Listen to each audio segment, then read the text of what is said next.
The most important and longest-lasting relationship I will ever have is the one I have with myself. Every other relationship comes and goes. Even marriages that last until death do us part eventually end, and the only person I will ever be with is myself. My love for you will last forever. So, how is this relationship going? Do I want to get up in the morning? Isn't it great to be here? Is it fun to hang out with me? Do I appreciate my own thoughts? Do I make myself laugh? Do I appreciate my body? Is it enough for me to be alone?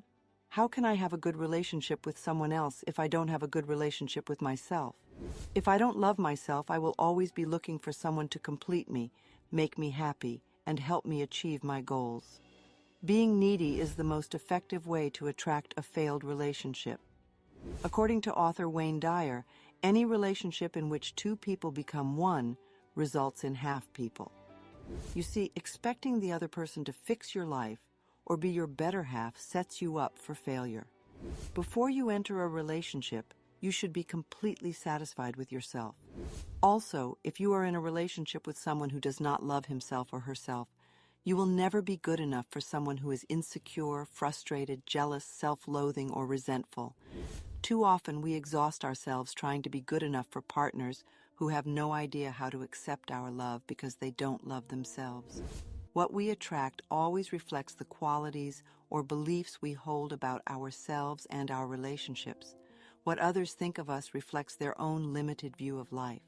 We need to understand that life has always loved us unconditionally. People who are envious are extremely insecure. They have no regard for themselves. They have no belief in their own worth. Jealousy essentially says, I'm not good enough. I'm not worthy of love, so I'm sure my partner will cheat on me or leave me for someone else. This incites rage and blame. Staying with a jealous person implies that you do not deserve a loving relationship. It's frequently the same with spousal abusers. They either grow up in a family where abuse is normal and simply continue the family pattern, or they do not. Alternatively, they blame the world and their partners for their own lack of self-esteem. Abusers will never stop abusing unless they receive therapy. Abusers are almost always accompanied by a parent. They are deeply resentful of forgiveness, which is a critical issue for them. They must be aware of their patterns and willing to change. All of my relationships are influenced by the relationships I had with my parents. I was astounded when I first learned of this. Years ago, I attended Sandra's Loving Relationship Workshop, expecting to learn how to attract a loving relationship. I was shocked to learn that we would be working on our relationships with our parents. However, by the end of the workshop, I realized that the reason I had so many problems in my personal relationships was due to the very difficult childhood I had, the abuses my mother and I had endured, the abandonment and lovelessness of my childhood, all of which had transferred into my current relationships. It's no surprise that I attracted abusive men.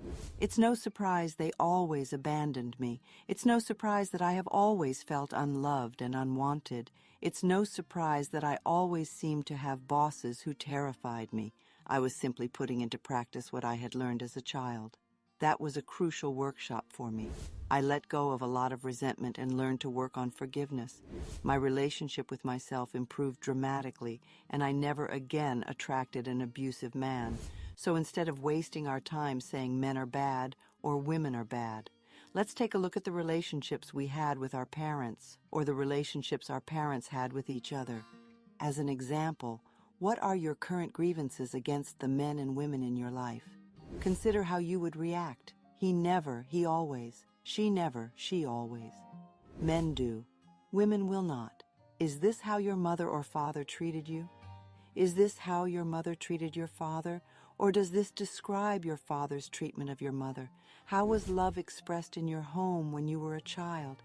To resolve deep-seated fears about a relationship, you may need to go back to your childhood relationship with your father or mother. What do you have to give up to be in a relationship? How do I lose myself in a relationship?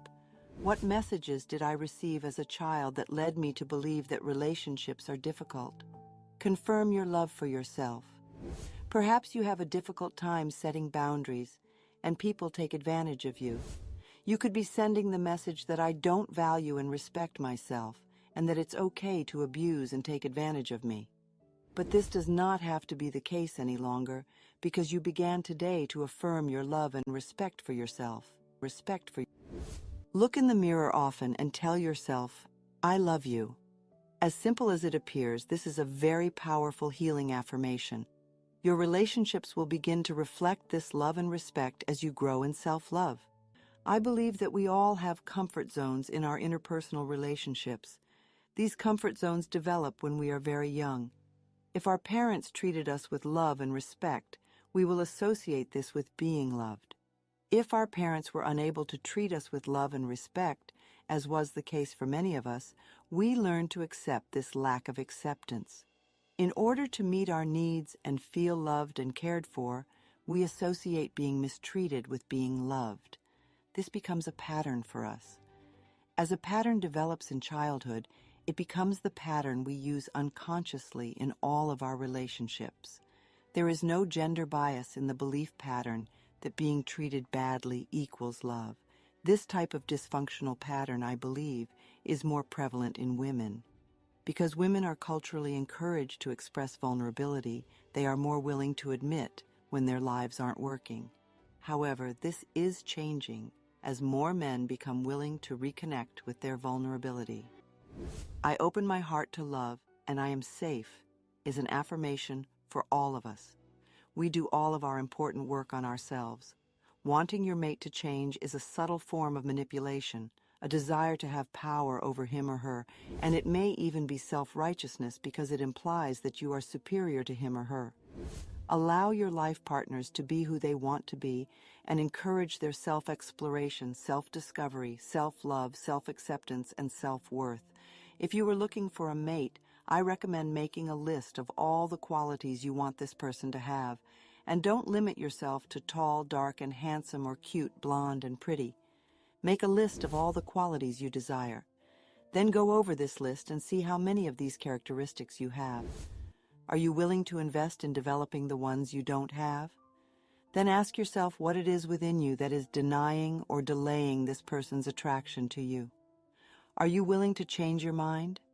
Is there a part of you that still thinks you're unlovable or unworthy of love? Is there a habit or belief that keeps love at bay? Is there a part of you that says, I never want this. I won't fall in love because I have a marriage like my parents. Perhaps you are feeling isolated. It is difficult to feel connected to others when we are mostly disconnected from ourselves.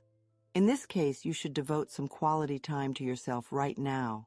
Make yourself your best friend. Rediscover what brings you joy, what you enjoy doing, and pamper and spoil yourself. We frequently look to others to make us feel loved and connected, when all they can do is reflect our own relationship with ourselves. What do you believe you are entitled to in an intimate relationship? When we come from a place of feeling, how can we ever get what we truly desire? It usually indicates that our belief system supports not deserving. Is this what you truly believe about yourself, that you can't have what you truly desire? This particular mental pattern does not have to be true for you. You can start making a change right now. Make a list of things you believe about men, women, love, marriage commitment, fidelity, trust, and children. These lists will reveal any negative beliefs that need to be changed. Some of the messages hidden in your consciousness may surprise you. Clean them out, and you might be surprised at how different your next relationship will be. It's worth noting that most psychics report that the majority of their clients ask at least one of 3 questions. Psychics are frequently asked the same questions. How can I find a partner? How can I end a relationship? How can I increase my finances if you are in a relationship that you want to get out of? Use that all-powerful tool blessing with love. Affirm, I bless you with love, and I release you. You are free, and I am free. This should be done frequently. Then be very clear about what you do want in a relationship. Make a list if necessary. Meanwhile, work on loving yourself constantly and love and accept the other person completely as they are. One of two things will happen automatically as you change and grow on the inside. The other person will either align with your desires or disappear entirely. If they disappear from your life, this transition will be painless. Always begin with self-love and appreciation. Everything else will be different. Use the affirmation, I now realize how wonderful I am. I choose to enjoy and love myself. It is critical to clean up and resolve old relationships before committing to a new one. If you are constantly talking about or thinking about your previous love, you are not yet free to enter the new one. We may deify our previous love to protect ourselves from being vulnerable in the present moment. In her book, she describes a return to love. Marianne Williamson shares this excellent barometer for our decisions. She claims that in every interaction, we are either moving towards or away from love to be completely happy and alive. We want to make decisions in our lives that lead us to love. As you work to overcome the obstacles that are impeding your relationship, experiment with being your own lover. Give yourself the gift of romance and love. Prove to yourself how unique you are. Take care of yourself. Give yourself small tokens of kindness and appreciation. Purchase flowers for yourself. Surround yourself with pleasing colors, textures, and scents. Life always reflects back to us what we are feeling on the inside. The right person to share your growing sense of intimacy will be drawn to you like a magnet as your inner sense of love and romance grows. Most importantly, you will not have to give up any of your personal intimacy in order to be with that person. When an affair ends, it is common for us to fall into the I'm not good enough routine and punish ourselves. We believe this because the other person no longer wishes to spend time with us. There must be something wrong with us, and we frequently experience deep despair. However, it is not true that there is something wrong with us. Every relationship is a learning experience. We get together for a short time. For as long as we can, we share energy and experiences. We learn what we can together, and then it's time to part ways. This is perfectly normal and natural. Avoid the pain of partying by not clinging to an old romantic relationship. Don't put up with physical or emotional abuse just to be with someone. Clinging to old experiences will never lead to a fulfilling life. When we allow ourselves to be disrespected, we are saying, I am not worthy of love, so I must stay here and accept this behavior. I can't stand being alone with myself, and I'm pretty sure I will never find another relationship. These negative affirmations depress you. Instead, pay attention to the signals. When a relationship ends, life gives you the opportunity to try something new. This can be a time for deep gratitude, acknowledging the good times you had together and appreciating all of the learning experiences, after which you can let go of that relationship with love and move on with your life. This is the time to love yourself tenderly and understandingly. This is not the end of the world for you. It's the beginning of a new phase of self-love. This new chapter in your life has the potential to be far more wonderful than the one you've just finished. Affirmations for your personal relationships. I've come here to discover that there is only love. I'm realizing how wonderful I am.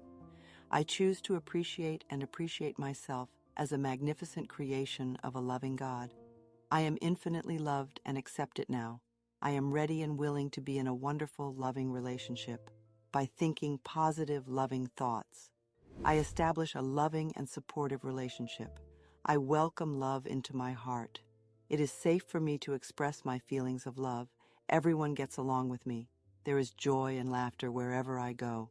I speak from the bottom of my heart. People adore me, and I adore them. I'm at peace with life. I have always had the ideal partner in my life. My love for myself keeps me safe and secure. I have a good relationship with life. Life adores me, and I am secure. I encircle everyone in my life in a circle of love, regardless of gender. I include my friends, family, co-workers, and anyone from my past. I affirm that I have wonderful, harmonious relationships with everyone in which mutual respect and care are shown on both sides. I live in dignity, peace, and joy. I broaden my circle of love to encompass the entire planet. And this love multiplies within me. There is unconditional love within me, and I express it to everyone. My unconditional love includes me because I know I am worthy of being loved. I adore and value myself. That is correct.